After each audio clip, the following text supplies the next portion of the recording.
क्या कल पश्चिम बंगाल में जो हिंसा हुई उसके लिए भारतीय जनता पार्टी के कार्यकर्ता जिम्मेदार हैं? क्या बीजेपी के कार्यकर्ताओं ने कई जगहों पर पुलिस पर बर्बर हिंसा का इस्तेमाल किया और कुछ जगहों पर गाड़ियों को आग के हवाले किया? आपकी स्क्रीन पर यह भारतीय जनता पार्टी के प्रचार तंत्र का मुखिया जो ये दावा कर रहा है कि ममता बनर्जी ने टीएमसी के अपने कार्यकर्ताओं को भेजा पत्थरबाजी के लिए ताकि बाद में उसके लिए बीजेपी के कार्यकर्ताओं पर दोष बढ़ा जाए। दोस्तों, सबसे पहले तो मैं आपको दिखलाना चाहता हूं यह तस्वीर। कांग्रेस के नेता इमरान प्रतापगढ़ी ने यह तस्वीर पेश की है और इसमें आप देख सकते हैं भाजपा का एक कथित कार्यकर्ता गाड़ी पर जो है वो आग लगाने का प्रयास कर रहा है। यह तस्वीर आप देख रहे हैं दोस्तों, ये कांग्रेस के एक नेता ने अपने ट्विटर हैंडल पर पेश की है।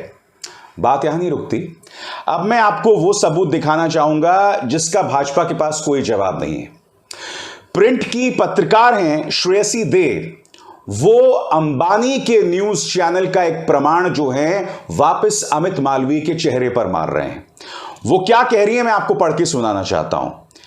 नहीं sir, no sir, the vehicle bought by taxpayers' money was vandalized by your party workers. The video you have shared of helpless shopkeepers of Barra Bazaar had to pull down shutters to save their shops from being burnt by the blaze, sharing most trusted news report. यहां पर श्रेयसी दे जो है तंज मार रही हैं अमित मालवीय पर, कह रही हैं कि आपका जो पसंदीदा न्यूज चैनल है मैं उसका प्रमाण पेश कर रही हूं। वहां के जो शॉपकीपर्स थे बर्रा बाजार के, उन्हें अपने शटर्स को नीचे लाना पड़ा था। उन्हें इस बात का डर था कि जिस तरह से उस गाड़ी में आग लगाई गई कहीं उसकी चपेट में वो लोग ना आ जाएं। यही नहीं, एनडीटीवी के रिपोर्टर सौरभ गुप्ता ने भी ये प्रामाणिक सबूत आपके सामने पेश किया है। उनका यह कहना है कि जहां भारतीय जनता पार्टी की बात आ जाती है वहां फैक्ट चेकिंग बहुत जरूरी हो जाता है। उन्होंने इन तस्वीरों के जरिए बाकायदा प्रमाण पेश किया है कि भाजपा के झंडे लहराते हुए ये लोग एमजी रोड चितपर क्रॉसिंग पर एक गाड़ी को आग के हवाले कर रहे हैं। मैं आपसे पूछना चाहता हूं, कल्पना कीजिए अगर यही काम आरजेडी के एक कार्यकर्ता ने किया होता उस वक्त जब आरजेडी नीतीश कुमार और भाजपा के खिलाफ प्रदर्शन कर रही होती, जब किसानों ने 26 जनवरी को कुछ जगहों पर हिंसा की थी, तब आपको याद होगा कितना बवाल पैदा किया गया था। मगर यहां पर साफ तौर पर प्रमाणित हो चुका है कि गाड़ी पर बीजेपी के कार्यकर्ताओं ने आग लगाई, मगर इसकी बहुत कम जगहों पर चर्चा हो रही है। इस पर कहीं प्राइम टाइम डिबेट्स नहीं हो रहे हैं, इक्का दुक्का न्यूज चैनल्स को छोड़कर। भारतीय जनता पार्टी की इस हिंसा पर आपके स्क्रीन पर टीएमसी सांसद महुआ मोइत्रा का ट्वीट, जिसका अनुवाद मैं हिंदी में कर रहा हूं। महुआ मोइत्रा यहां कह रही हैं कि कैसा लगेगा अगर उत्तर प्रदेश के मुख्यमंत्री आदित्यनाथ के मॉडल का इस्तेमाल किया जाए और बुलडोजर भेजा जाए भारतीय जनता पार्टी के हर उस नेता के घर जिसने कल कोलकाता में संपत्तियों को नुकसान पहुंचाया था, गाड़ी को आग के हवाले किया था और पुलिस की पिटाई की थी। वैसे महुआ मोइत्रा जो बात कह रही हैं उसमें कुछ गलत भी नहीं है, क्योंकि बिल्कुल यही मॉडल भारतीय जनता पार्टी जो है मध्य प्रदेश और उत्तर प्रदेश में इस्तेमाल करती है। तो फिर पश्चिम बंगाल में वही मॉडल क्यों ना इस्तेमाल किया जाए? यह सिर्फ एक सवाल है। बात यहां नहीं रुकती दोस्तों, अब ये तस्वीरें देखिए। यहां पर पश्चिम बंगाल के अंदर भाजपा के कार्यकर्ता बेरहमी से एक नहीं 2 पुलिस कर्मियों को मार रहे हैं।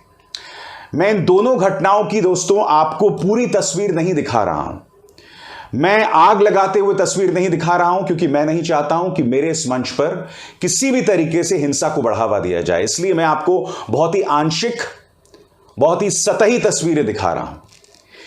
इन तस्वीरों में, और ये पूरा वीडियो है मेरे पास, यहां पर भाजपा के कार्यकर्ता बेरहमी से 2 पुलिस वालों को मार रहे हैं, और न सिर्फ मार रहे हैं, वो लाठी से उनके सिर पर निशाना लगा रहे हैं। यानी कि साफ तौर पर जब आप किसी के सिर पर निशाना लगाते हैं यानी कि आप उसे मार देना चाहते हैं। यह वीडियो जो है बहुत सिहरन पैदा करने वाला है। मैं एक सवाल पूछना चाहता हूं कि हर पॉलिटिकल पार्टी को प्रदर्शन करने का अधिकार है, मगर भाजपा को किसने हक दिया कि इस तरह से बेजा हिंसा का इस्तेमाल किया जाए? और यही नहीं, जैसा कि ये एक्सरे दिखा रहा है, भाजपाई कार्यकर्ताओं ने उस पुलिस वाले की इस बेरहमी से पिटाई की कि उसका हाथ फ्रैक्चर हो गया है। अब मैं समझना चाहता हूं कि इस तरह के प्रदर्शन में कहां है सत्याग्रह, कहां है हिंसा, और इस तरह की हिंसा की आखिर क्या जरूरत है। बहरहाल पश्चिम बंगाल में ये जो नभन्न अभियान बीजेपी ने शुरू किया है दोस्तों, उसको लेकर सरगर्मी बहुत तेज हो गई है। 2 प्रमाण सामने आ चुके हैं जिससे साबित हो चुका है कि कल हिंसा को बढ़ावा देने में भाजपा के कार्यकर्ताओं का किस तरह से हाथ था। मगर इनके एक अन्य पालतू न्यूज चैनल में इतनी सी भी हिम्मत नहीं है कि इस हिंसा के लिए वो भाजपा पर दोष मढ़ सके। वो क्या कह रहा है? Watch, policeman attacked by mob in Rabindra Sarani in Kolkata. Mob, यहां जो शब्द का इस्तेमाल टाइम्स नाउ कर रहा है वो है मॉब। अरे भाई, हिम्मत दिखाइए। इस वीडियो में साफ तौर पर दिखाई दे रहा है कि भाजपा के कार्यकर्ता पुलिस वालों पर हमला कर रहे हैं। मामला इतना गंभीर हो गया है दोस्तों कि हाईकोर्ट को इस मामले में दखल देना पड़ा है और उन्होंने पश्चिम बंगाल सरकार से 19 तारीख तक इस मामले में रिपोर्ट मांगी है। और ऐसा नहीं है दोस्तों कि सिर्फ भाजपाइयों ने हिंसा की है।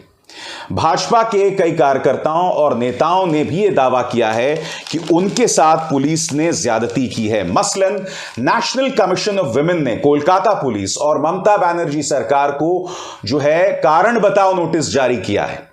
आरोप यह है, और मैं आपको बतलाना चाहूंगा, आरोप यह है कि ट्विटर पर एक वीडियो है जिसमें दावा किया जा रहा है कि मीना देवी पुरोहित, जो कि भाजपा के एक वरिष्ठ नेता हैं, उन्हें पुरुष पुलिस ऑफिसर्स बेरहमी से मार रहे हैं।